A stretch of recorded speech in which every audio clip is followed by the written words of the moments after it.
Constant भनेको एउटा fixed value. यदि कुनै पनि भ्याल्यु छ भने चाहिँ त्यसलाई चाहिँ हामीले कन्स्ट्यान्ट नै भन्छौँ। सो कन्स्ट्यान्टमा चाहिँ मेनली हेर्नुपर्दा प्राइमेरी मेनली चाहिँ तीनवटा छ है त।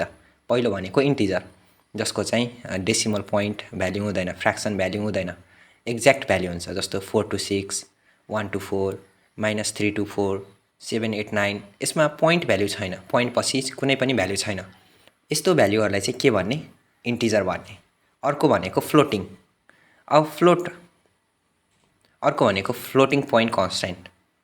अब फ्लोट भ्याल्युहरू कस्तो हुन्छ भन्दाखेरि पोइन्टमा हुन्छ। जस्तो 3.00 यो भनेको के हो? Float value.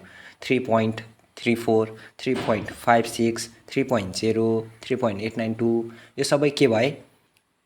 फ्लोट कन्स्ट्यान्टहरू भए। क्यारेक्टर कन्स्ट्यान्ट भनेको चाहिँ जस्ट एउटा क्यारेक्टर हुन्छ, जस्तो ए, बी, सी, डी।